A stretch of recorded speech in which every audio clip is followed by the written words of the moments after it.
Hello guys and welcome to another video. Today I'm going to show you some of Moscow's absolutely incredible Christmas atmosphere by taking a look in the stunning GUM shopping center.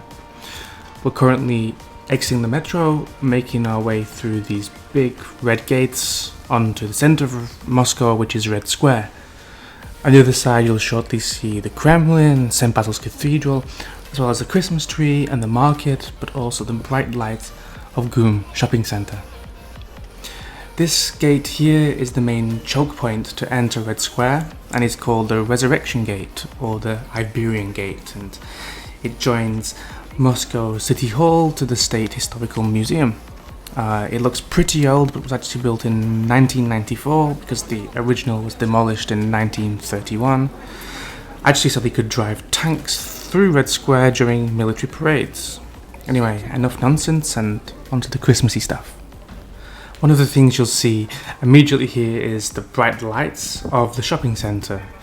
They illuminate Red Square during the nights throughout the year. To the right, you'll see the heavily lit Christmas tree, which is in between the shopping centre and the Red Square market, where the ice rink is. And also, if you look carefully in the distance, you can just see the top of St. Basil's Cathedral. I love how the lights of the shopping centre illuminate the wet cobblestones and the paving. I think it's really beautiful. We're now going to the entrance into GUM, which comes from Nikolskaya Street, which is one of the main streets of Red Square. It's normally quite beautifully lit for Christmas, but I guess nothing is up yet. Oh, actually you can see some of the lights already installed, but not yet turned on. As we enter the shopping centre, you can see one of the most Moscow things, which is a useless security guard. You can see he barely gave that woman's bag a cursory look, and even though the metal detector beeped for me, and it's absolutely full of electronics, he didn't even bat an eyelid. So here we enter GUM. This is the first row of shops, the first line of 3. If you take a look at the shops on the right and the left, you can see the sort of clientele most of these shops are aiming at. One of the cool things about GUM is at Christmas, they get all the shops and companies represented in the shopping centre design their own tree. We just saw Burberry, and here there are a load more, and we'll see them as we walk through. On the right you can see people buying ice cream. Madness.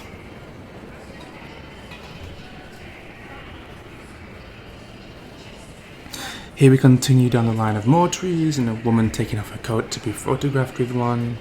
This tree is Alberta Ferretti. This tree is Dior. And here we see a woman taking photos of trees, which is a pretty common sight here, as I'm sure you'll see and you've seen. So about GUM. GUM stands for Glavny Universalny Magazin, or main universal store, main general store, and during the USSR, the G stood for Государственный, or State General Store, but it was changed when it was privatized after the fall of the Soviet Union. Also here we see Cartier, Jo Malone, here a bunch of babushki checking out the tree.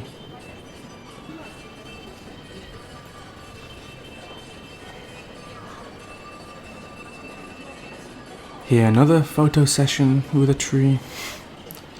Not many Russians actually know this, but GUM used to be owned by Perkrostok, the huge Russian supermarket chain, and then it was bought by Bosco, a general Russian luxury brand, in 2005. So actually, yeah, it's actually mainly owned by Bosco.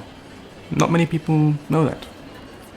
So here we'll turn left and we'll head down to the third line of shops, which is the kids section. This tree ahead, I doubt many foreigners will recognize it, but it's actually from the company Rambler, which were like the main email provider for Russians years and years ago. It's like being in the USA and seeing an AOL Christmas tree or something. It's kind of outdated. Oh, here's a first Russian channel tree. Now, as we see ahead in the distance, every child's dream, a huge Lego tree.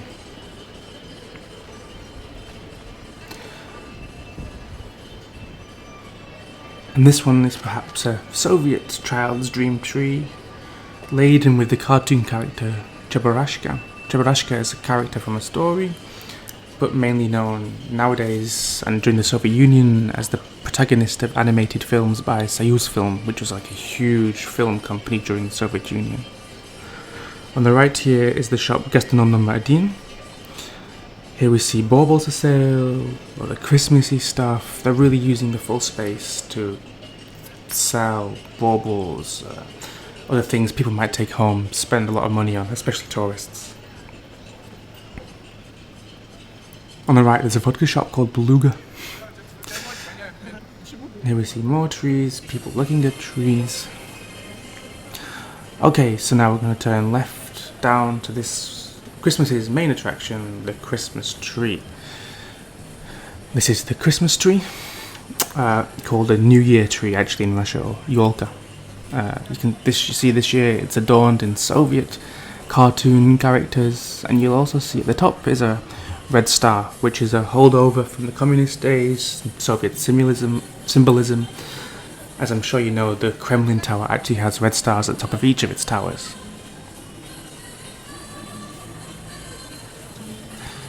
Here in the focal point of GUM, you'll see men and women, actually mainly women, dressed in traditional dress, selling baubles and other Christmas decorations to take home with you, put on your tree, around your house, and in the background I'm sure you can even hear there is Christmas music to contribute to the Christmas atmosphere.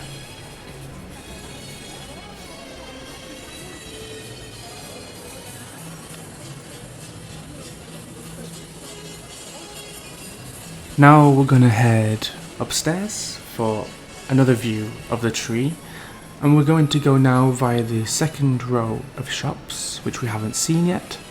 It's full of perfume, fragrance stands where loads of well-known brands, Western brands mainly, flog their wares. For those wondering, this shopping centre in its current form was built by two Russian architects, Pomerantsev and Shukov, in the early 1890s. Actually, Pomerantsev is mostly well known for building the Alexander Nevsky Cathedral in Sofia, and Shukov was more of an engineer than an architect and has loads of achievements in science and buildings all over Moscow.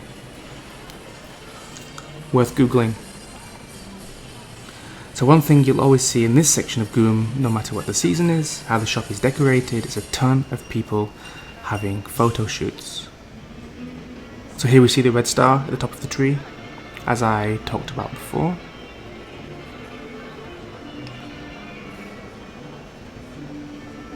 And down here is where we were just a couple minutes ago from a slightly different perspective.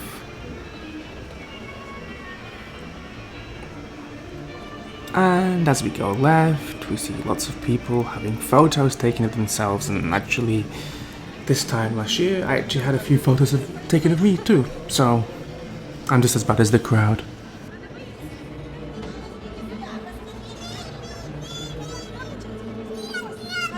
Now I'm going to show you the highest level of GUM, and you can take a look at the stunning architecture and Christmas decorations from a higher view. But while we're walking down here and up the stairs, I think I can tell you a little bit about Christmas in Russia. Christmas in Russia falls on the Orthodox Christmas date, which is the 7th of January. It's been a holiday in Russia since the inception of the country in 92, and is the end of the winter holidays as Russians get over a week off work from New Year till just after Christmas. And that's generally the opposite to the West, where the holiday starts on Christmas, December 25th, and ends on New Year's Day, January the 1st. During the Soviet Union, after the October Revolution, Christmas was basically abolished, and lots of the Christmas traditions were adapted into New Year's traditions, so the Christmas tree became a New Year tree. And there's other differences between Western Christmas and Russian Orthodox Christmas. For example, Santa Claus is Grandfather Frost, or Ded Moroz. And cool fact is that Grandfather Frost actually has a female companion called Snegurочка, or Snow Maiden, which is actually unlike Western culture where there is no female companion for Father Christmas, which is kind of cool, I think.